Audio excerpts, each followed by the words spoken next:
I sort of had to be out there a little bit, and I made some comments. Let's face it. We really don't talk about championships and stuff like that. We talk more about what goes into being the best you can be. If there were 25 hours in a day, he'd spend all 25 preparing. What he's done over the last year and a half at Indiana is remarkable. He's the best player in college football. That's the most dominant unit in college football.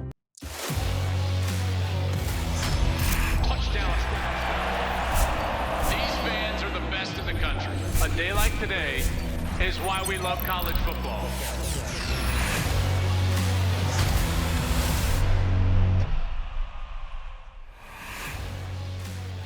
Hey, what's up, everybody? Welcome into the Joel Klatt Show. I'm Joel Klatt. This show is brought to you by Graduate by Hilton, and we thank them for their support. As always, cannot wait for today's show. We got some Midseason Awards coming at you through the mailbag, plus a very special guest. Curt Cignetti, after that big win over Oregon last weekend, is going to join the show here today. We cannot wait for that. That's coming up in just a little bit. Hey, first, remember, subscribe to the show. We continue to grow, and we thank you for that growth. If you are already subscribed, just share it with a friend. That would be awesome. And if you haven't subscribed yet, go ahead, click that button down below, and that would help us out. We very much appreciate it. If you want to follow us on social media, we're out there as well. You can get our content in shorter forms throughout the week and throughout the year. That is at Joel Klatt Show, wherever you like the social media. Like I said, we're going to get into the mailbag today. Plus, we've got Curt Cignetti. And I was going through and we solicited some questions out there on social, and it kind of like hit us. And there was a lot of questions in this vein about kind of like mid-season. And where do we stand? Who are the players that are playing best? And we thought, how about we go Midseason Awards? So who's got questions? Let's open up Joel's mailbag, presented by Graduate by Hilton, the smartest place to stay in your favorite college towns. You know, I love to stay there. All of these different places that I go, not only do I get to stay in a great hotel, but it's got that college feel, the nostalgic feel. The Graduates are awesome products. I highly recommend them anytime you're in these college towns. They're really awesome. So let's get into the mailbag, and we've got this one from Jeff V. Jeff throws us a question. He says, big fan of the show. Thank you, Jeff. Now that it's halfway through the season, which players have looked the best to you? Can't wait to watch you call the Washington game this weekend. Go Huskies. Yes, I can't wait to cover Washington. Jed Fish has done a remarkable job. That team should be ranked. There's no doubt in my mind. DeMond Williams is fantastic. They travel to Michigan. Big noon Saturday. Gus, Jenny, and I on the call on Saturday, live from the big house. So we took that question, and it's like, hey, why not we just go superlatives and we take stock and where we're at as far as all these college awards. So I'm going to go through a few of these awards. I'm going to talk about the Heisman, Coach of the Year, the Broyles Award, Biletnikoff, Doak Walker, Defensive Player of the Year.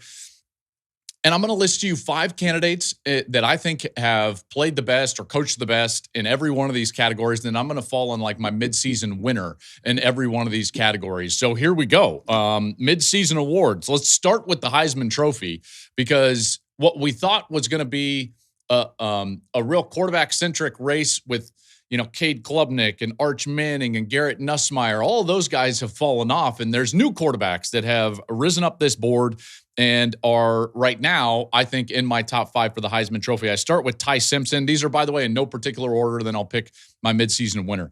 Ty Simpson at Alabama has been absolutely great for Bama. He makes huge throws. The 4th down throw against Missouri, the throws that he made against Wisconsin, the game that I was watching and preparing for that Wisconsin-Michigan game, were unreal. This guy is fantastic, and when they protect him, he's tremendous. 16 touchdowns, just 1 interception. He's certainly a candidate. Fernando Mendoza from Indiana, leader of that Indiana offense, which right now looks like as balanced and as good of an offense as there is in college football. He's got 19 total touchdowns, only 2 turnovers. So this guy's playing out of his mind. He's a terrific fit there at Indiana. Carson Beck at Miami, certainly in the running, has shown no effects of that elbow injury that we were concerned about last spring. He's leading this Miami team, and they're number 2 in the country, number 3 in my poll. That is clearly one of the best teams in the country. So Beck, absolutely in the conversation to get to New York. Couple of guys here that maybe wouldn't show up on everybody's list, but certainly on mine. And this is one, guys, he's He's the best player in college football. Jeremiah Smith at Ohio State. He draws so much attention because otherwise he's just going to destroy you. He's got 8 total touchdowns in only 6 games since he stepped foot on campus in Columbus as a true freshman. No one has been more dominant on the outside than Jeremiah Smith, so he's in there for me, one of the candidates. And then Haynes King from Georgia Tech rounds out my top 5 for the Heisman. They're undefeated at Tech. He's running for over 100 yards per game against Power 4 opponents this season. He's only got 4 passing touchdowns, but 9 on the ground. And any big game, I just immediately think to myself, Haynes King is going to play well.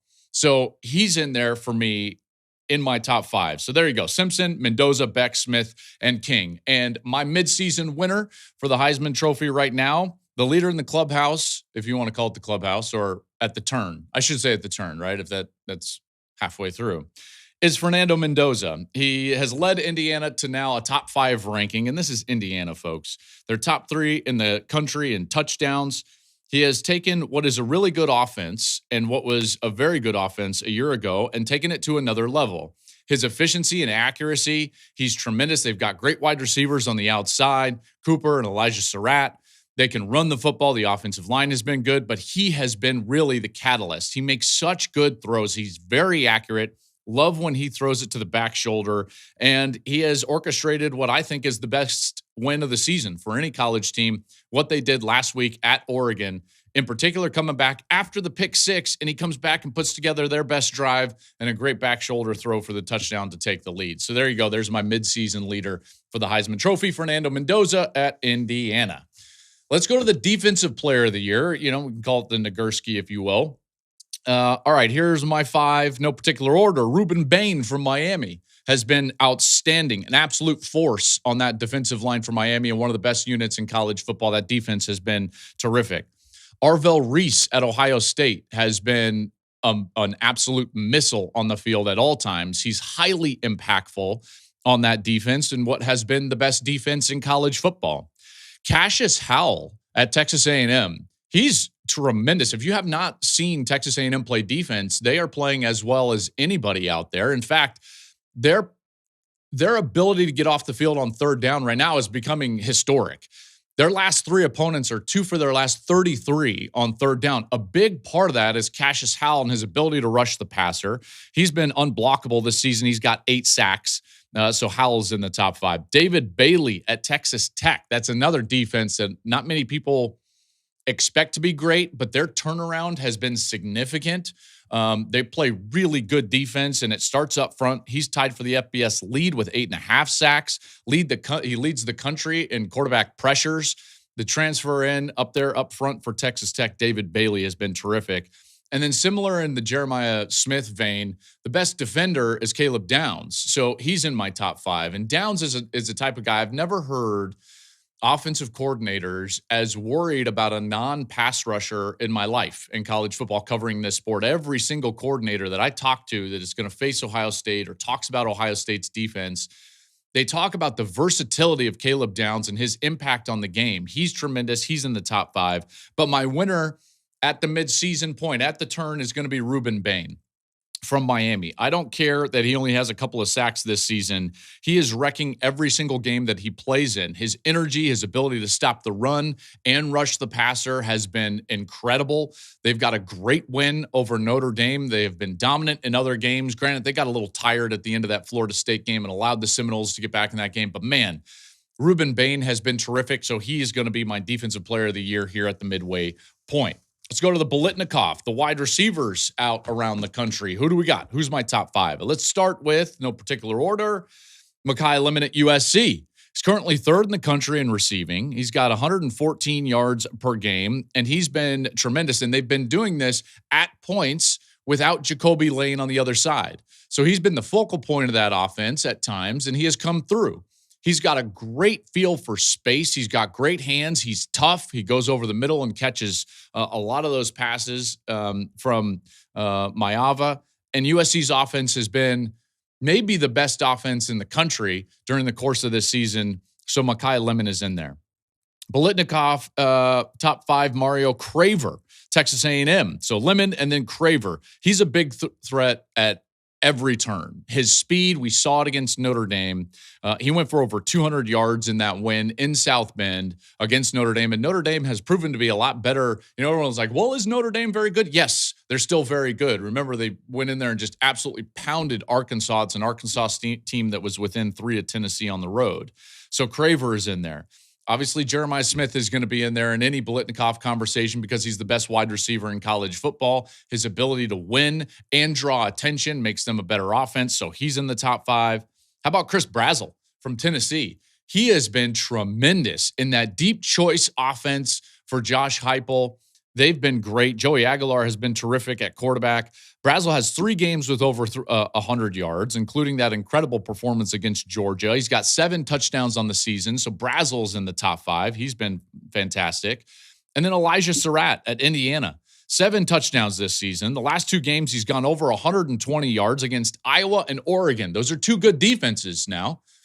All right, and Surratt, he is open all the time because he's great in the contested catch on the back shoulder. He runs clean routes, and he has become somewhat of a safety blanket for Fernando Mendoza. So I love what he's doing so far this season. And my winner is Jeremiah Smith. We don't need to overthink this. He's the best wide receiver in college football. If you're going to give an award to the best receiver in college football, it's going to go to Jeremiah Smith. 8 total touchdowns in the 6th game. The only reason he doesn't have huge number is because he's double teamed almost all the time. Ohio State hasn't needed to step on the gas yet. When they shift into 3rd gear and then into 4th gear, this guy is going to continue to have a monster season. Obviously, Tate's been great on the other side, but this guy is the best individual player in the sport, and he would be my Biletnikoff at the midseason point. All right, we go to the Doak Walker Award. All right, let's talk about some of these running backs. Ahmad Hardy at Missouri, been tremendous. Again, no particular order. Hardy leads the Power 4 in rushing in his first season at Missouri. He's got 5 straight 100-yard games before that Bama game. He was not great against Bama. Probably prevents me from picking him here, but maybe I will. I don't know. We'll have to wait and see. This is a type of guy, though, that allows them to be balanced with Bo Perbula. Missouri is very good. They had a chance late in that game against Alabama. And with their schedule, you never know if they could get themselves back in a position to potentially go to Atlanta and play for the SEC championship game. Justice Haynes at Michigan has been tremendous. I know he got banged up against USC, but he's a big play threat for Michigan this year. He's got 5 runs of over 40 yards. So Justice Haynes has been clearly one of the 5 best backs in college football. Another guy that got banged up, and he probably won't be here at the end of the season, but at this point has to be included, is Wayman Jordan at USC. Jordan's averaging over 100 per game. He got hurt, obviously, against Michigan, but he was on his way to another 100. And really, that disrupted what they needed to do against USC. Unfortunately, he's going to be out 4 to 6 weeks. He's got a tightrope surgery on that ankle. So hopefully he can get healthy and get back in the lineup for Michigan. They'll certainly miss him this week when they take on Washington. Jeremiah Love for Notre Dame has got to get included in these lists because after a slow start against Miami, he's now at 115 scrimmage yards per game. He's got 11 total touchdowns over his last 5. He's a dominant player. And when they lean into that balance, he makes them better, and he makes C.J. Carr better, their quarterback, who's been tremendous as a freshman, probably one of the best freshmen in the country. So Love is in the top 5. And then a guy I'll see this week, Jonah Coleman. No, again, no one's paying attention to Washington, but Jonah Coleman at Washington has been outstanding. He's 5th in the country in scrimmage yards. He leads the FBS in touchdowns with 12, so he's got a nose for the goal line. And when you watch him play, he is electric. I really love what Jonah Coleman does, and he's been doing it behind an offensive line that's been banged up for the most part. Lost their really good left tackle. They'll be without that left tackle for this weekend's game against Michigan. So Coleman is in the top 5. And my winner, even though he didn't play great against Alabama in the second half in particular, is going to be Ahmad Hardy.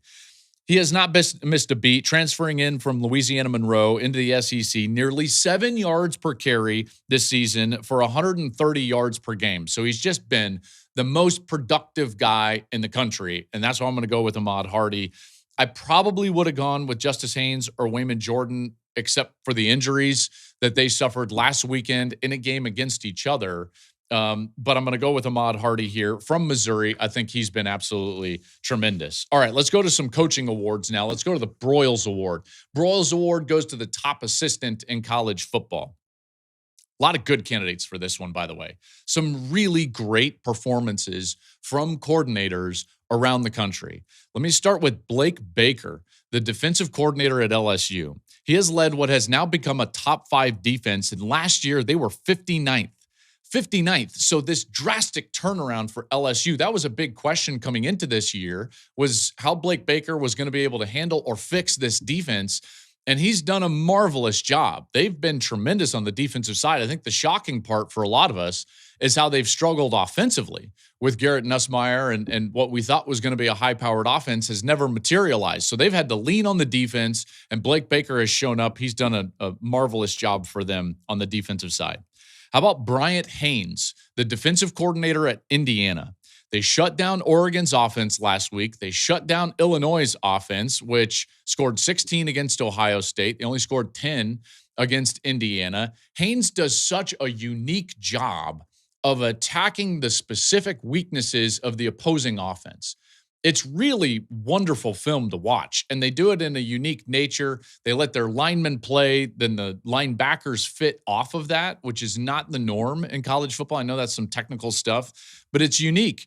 And he's been with Cignetti since James Madison. He brought a lot of those James Madison players to Indiana, and that defense has been absolutely tremendous, like one of the best defenses in all of college football. The best defense in college football is Matt Patricia and Ohio State, so he's in the list. Patricia has been fantastic. Oh, I missed one, sorry. Mike Shanahan, the offensive coordinator at Indiana, also gets thrown in here. They were really good last year, but they've been even better this year. So Mike Shanahan gets thrown in there, and then Matt Patricia. Shanahan, top offense, I think, in college football in a lot of ways. They attack your weaknesses. They're top 5 in the country. Their balance is tremendous, and Shanahan has been doing this now multiple years in a row, and now with a new quarterback. Then we get to Patricia. Sorry, I went a little out of order there. Kudos to the staff, by the way. We got the best staff in America at the Joel Klatt Show. They're on point. They handle all of my mistakes, and that's just evidence right there. Patricia, defensive coordinator at Ohio State. Leader of the number 1 defense in the country, and that's a defense that lost all of those NFL players a year ago.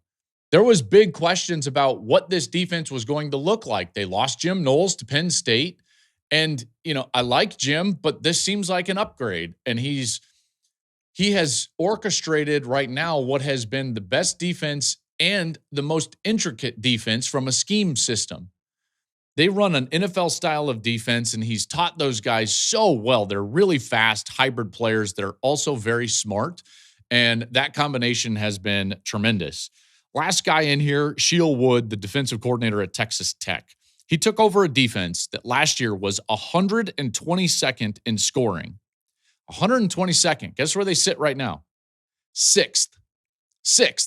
Sheil Wood came from Houston, and now he's the coordinator for Joey McGuire, and he's been tremendous. I thought about Mac Leftwich as well, their offensive coordinator in this list, but their offense was really good a year ago. And so he didn't orchestrate the turnaround that now Sheil Wood has orchestrated. Jacob Rodriguez, their linebacker, is probably a guy that could have easily been on my top 5 for the defensive player of the year. He's certainly going to be right there when you think about the Butkus Award as the top linebacker in the country. And their turnaround has been drastic. Sheil Wood has done an incredible job. It came down to Sheil Wood, and Matt Patricia for my winner. I'm going to go with Patricia because, again, you lose all those draft picks, and then that's the most dominant unit in college football. So Patricia has come in with that NFL system, and he uses those guys, and he puts them in a position to succeed. Patricia has been really a revelation in a lot of ways at Ohio State, taking a side of the ball that already finished number 1 in the country a year ago, and he has improved them after losing all of those draft picks, having to replace every starter on the defensive line. He's been tremendous, a joy to talk to, really enjoy talking football with him. Guy's won Super Bowls, and he's brought that mentality into Ohio State. That's a defense that is a staggeringly good defense, and again, it has allowed them to be patient on offense and just bring their young quarterback up to speed through really the halfway point of the season. Hey, Klatt Show fans, it's time to get out and do something fun, whether it's catching a game, seeing a concert, or attending another live event. So I want to give the sponsor of today's episode, SeatGeek, a massive shout out. With over 35 million downloads, SeatGeek is the #1 rated ticketing app. They've got more than 70,000 events listed, everything from sports and concerts to festivals and much more. We're in the thick of college football. The NFL season, MLB playoffs, all are going on. Our team at Joel Klatt Show, we use SeatGeek for all of it. It's quick, it's easy, and you know you're getting a good deal. SeatGeek has your back. Every ticket is rated on a scale of 1 to 10. Green dots are great deals. Red means maybe keep looking. Plus, every ticket is backed by their buyer guarantee. Now, here's the fun part. You can use code CLAT10 for your 10% off your next purchase at SeatGeek. That's 10% off any ticket with promo code CLAT10. Just click in the link in the show description below, and you can download the app. That code is going to be automatically added to your account for later. Big shout out and thanks to SeatGeek for sponsoring today's show. All right, so let's talk about these head coaches. No particular order. Here we go. Curt Cignetti is going to be on the list, obviously. Won Coach of the Year last year and has his Indiana team in a position where they're even better. And, you know, I saw this stat. If you look at the talent composite, a lot of the teams that are in the top 10 and playing at the top of college football right now, they have a top-end roster. If you look at the composite roster for Indiana, which the players play better than this. They're more mature, and I don't love this stat. However, it just gives you some idea of the level of coach that Curt Cignetti is. Their talent composite is in the 70s. So that means that I think it's like 74th, I want to say, something along those lines. I could be wrong, but right around there, mid-70s as far as the talent on the roster in college football. And yet here they are, top 5, win at Oregon, thump Illinois at home, and you look up, they absolutely could be and should be 12-0 in Indianapolis, facing likely the Buckeyes in the Big Ten championship game for the right to have the top seed in the college football playoffs. So Curt Cignetti is clearly in there. Mario Cristobal at Miami. He has built Miami into a team in his own image. They're physical at the point of attack, both sides of the ball, defensively and offensively. In the trenches, they can win. It makes them real. So Cristobal has done a great job. Joey McGuire at Texas Tech. How about this? Because remember, it's not just about what you do on the field. It's also how you build your roster. And this is a guy that went out and transformed his roster with a tremendous investment from all of their boosters, and that's been well documented. But he has orchestrated them and hired the right assistant coaches, in particular these 2 new coordinators, and now has them in the top 10 and what is, in my estimation, the clear favorite in the Big 12. This is absolutely a playoff team.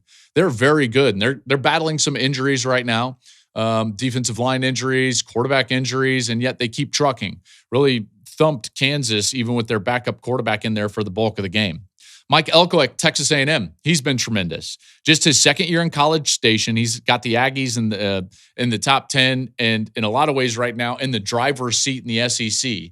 Their defense has been great, and that's his specialty, but their offense has also been balanced and very good. They've thrown the ball to win at Notre Dame. They've been able to run the football. Their quarterback, Marcel Reed, he's tremendous in terms of the way that he runs the ball. And I just have this feeling that they're going to be hard to beat. They're going to be very hard to beat. I fully expect Mike Elko and the Aggies to be playing in Atlanta for the SEC championship. I think that they're that good, and he's done that good of a job. And then the last one is Ryan Day. He loses 14 draft picks, and they might even be better this year. You know, so when you think about roster retention and building, and then having a culture and a system that can be better year over year, they win the national championship. They have 14 draft picks, and here they are, the unquestioned #1 team in the country. He has done such a good job. Remember, he's got the highest winning percentage right now in the history of college football, over 880. And they just don't dip. And, Day has been tremendous. I know that there's always a lot of talk about Ryan Day and his own 4 record in the last 4 years against Michigan, but man, that's a good program. And in a lot of ways, he has elevated them as the defending national champ and the #1 team in the country right now as the preeminent program in the sport. But the winner at the midseason point for me is going to be Curt Cignetti. Again, This is not a roster that you would expect to compete in the top 10, and yet here they are, not only competing, but dominating in the top 10. That win at Oregon was a ground-shaking win in college football. It is a seismic event when you take a program like Indiana that has had little to no success in their history, certainly in modern vintage. And then now all of a sudden they're sitting there and they're a bona fide national championship contender. What he's done over the last year and a half at Indiana is remarkable. Up there with some of the great turnarounds in the history of the sport. I think about Bill Snyder and what he did at Kansas State. I think about what Gary Barnett did at Northwestern, taking them to a Rose Bowl. Those are the turnarounds that I look at and I think to myself, man, that's as good as it ever was in college football as far as taking a place that hasn't had success and turning them into a national power. And here he's done it with Indiana in a day and age that, let's be honest, I think it's harder to do so with the brand name and the ability to nationally recruit, the ability of these big boys to go out there and pillage the transfer portal. And here he is with a roster that's in the mid-70s in a composite, and they're clearly a national championship contender. So Curt Cignetti is my coach of the year, and he just so happens to be on deck right now on the Joel Klatt Show. And here he is, Curt Cignetti, head coach of the Indiana Hoosiers. Coach, thank you for joining us, man. How are you? Doing great, buddy. Trying to get a first down. Two's that's normal down and distance and second and long. Here's what I love about you is that you downplay everything. So this is, by the way, this is when we go in for meetings with Curt Cignetti and everything, we're like, how you doing? He's like, well, we're just trying to get a first down. Even though you just beat Oregon on the road and they were 41-1 in their last 42 home games. So you're doing a little better than that. Yeah, pretty good win. Oh man, I love it. So here's the deal. I want to make sure that I am doing you and your players not just a solid, but treating you guys the right way. There's no doubt because of your success, people are going to put you on the shortest of short lists for whatever coaching opening there is out there. But I don't want to ask you about that. I don't think it's fair to you. I don't think it's fair to your teammates or your team more specifically. In particular, being a former player, I don't want to hear my coach talk about that. So I don't want to talk about that out of respect for you and your players. What I do want to talk about, though, is this idea and plan that you at Indiana can not only build something special, but be a perennial power. There seems to be a decent financial backing. I'm sure you want to see that increase. There's obviously a large revenue share from the Big Ten, which is the biggest revenue conference in America. And there's also the news of that private equity deal that could potentially infuse every Big Ten team with quite amount of resources. So this idea, Coach, that you can be a perennial power at Indiana, how does that sound? Oh, sounds good. I'll take it. How much it cost? We've come a long way in a short amount of time, and Pam Whitten and Scott Dolson, Pam being the president, have really committed to football financially. And obviously it takes a strong financial commitment. Being in the Big Ten obviously brings a few more dollars. We've come a long way, but, facility-wise, there's things we want to do. And obviously with rev share and NIL, you want to be in the top third of the league. In resources, to be able to compete and get to where you want to get to. I don't think that far down the road in terms of perennial this or that. I'm more focused in on today and trying to get the most out of today, which is today, Michigan State, and trying to get a few first downs to maybe kick a field goal. All the oars are paddling in the same direction here. Which is important. And, our team knows that, I have 100% commitment to developing this football team to its fullest potential. I love the people that I report to, love living here. People in Bloomington have been great. The response in the state of Indiana has been terrific. But I also understand that, success is very temporary. Mm-hmm. like coming off a big win at Oregon, a great football team, extremely well coached, a lot of good players.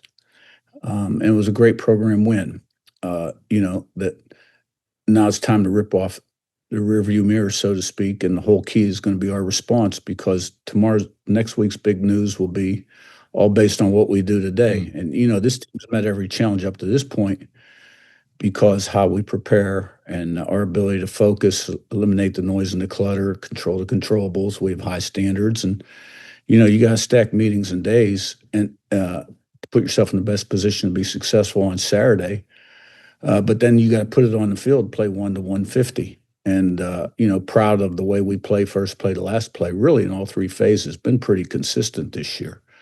So, I really believe in college football this time of year, it's who shows up ready to play. Yeah. Like the first game or two, everybody shows up ready to play.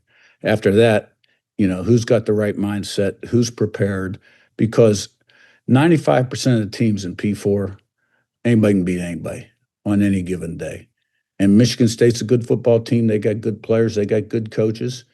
And, we need to be at our best. So if you wouldn't mind just leaving that rearview mirror up for just a moment, because that was, a seismic win in a lot of ways throughout college football, the ripple effects throughout college football. You guys are clearly a top-end team that, yes, any given week can beat anybody in the country at this point. And now that's evident. And I think that you could win a national championship if you play to that level every week. Now, that's the question. But in that game, what impressed you most about the way that your guys played and handled that environment? Well, I thought we had a great mindset going in. You don't go on the road and have a great win without a great mindset, And one thing about our team, we have a lot of veterans that have had a lot of success at this level. At Big Ten Media Day, somebody had thrown a stat at me that we had more games started on our roster than any other team in the Big Ten, and by far. So not only are we a veteran team, but we have great character and leadership on this team, which is important. What impressed me was, it was a physical, hard-fought football game. But the way we responded to adversity throughout the game, we never doubted. We had an indomitable will, so to speak, and very resilient, and found a way at the end. And, we took it to them physically. In fact, our defense was just outstanding in the second half. Held them to 3 points, 2 interceptions, 41 total yards, other than the last prevent defense drive. And 6 sacks on the quarterback, 8 TFLs. Offensively responded to every one of their scores, 2 9-play, 75-yard touchdowns, and a great drive with 24 seconds going to half, kicked 58-yard field goal. And that's 2 weeks in a row we've done that now. And special teams were huge. So our team rose to the occasion. They never doubted. And, they played the first play, the last play, didn't look at the scoreboard, the circumstances of the game. And, they were happy. It was a big win for the program, obviously, on a national scale. But I was very confident going into the game. There's always a question about how you're really going to match up, because they're extremely impressive on tape. And let's face it, against Ohio State, Notre Dame, we didn't do so hot. Mm-hmm. Yeah, good day, pretty good day. I'm gonna throw myself under the bus, because why do you think people and pundits, myself included, have been slow to come around on you guys this year after what you were able to do a year ago? Well, I think, last year we were kind of like the media darling until, the playoff rankings started to come out around week 9 or 10, whenever that was. And let's face it, I was kind of out there last year too, publicly. When I got the job here day one, there were a lot of things that kind of rubbed me the wrong way. The vibe I was getting, just a general reaction to football. And, I sort of had to be out there a little bit. And I made some comments, let's face it. It was a little bit out of character for me, but I thought that's what this program needed. Someone to kind of carry the flag, lead the charge, to create the vision, Um, you know, not afraid of the big boys. I don't. I feel like we established ourselves last year, and this year can just sort of focus in on coaching football and the process of coaching football. So I think a lot of people um, were maybe a little down on us going into the year because of the way we played against Ohio State and Notre Dame. And let's face it, college athletics, college football has really changed a lot, in the last 5, 10, 15 years. And there's a division. There's no doubt about it in the media. And a lot of it's tied into whatever TV network is covering which conference. And then you're going to have sports writers that support those schools and are against the other schools. So there is definitely a great divide. Let's go into that process. You just mentioned it right there. You're now 17-2 at Indiana, since you came in and you were frustrated with how people viewed football. And yeah, I mean, you were out there, but by the way, that provided a tremendous amount of energy to your program. And I feel like a level of confidence for your players that their coach believed that they could go out and do it at the highest level. You've won everywhere you've been, famously. And everyone wonders then, like, well, what's the secret? And I have a feeling, for you, the answers that you've always given me is about the process. So what is the process that allows you to be this successful? Well, I mean, you got to have a blueprint and a plan, but it's all about people. You got to surround yourself with the right people on your staff and on the roster too. I'm big into recruiting high character guys. I think there's a lot of guys out there that can play winning football, and a big part of our job is development. What we do with them in the weight room off-season program, but also on the practice field and in the meetings. So we're highly structured and organized. We have really high standards and expectations, and there's accountability throughout the entire program. How you do something is how you do everything. So, we want to be where our feet are and improve as much as we can every single day. And we really don't talk about championships and stuff like that.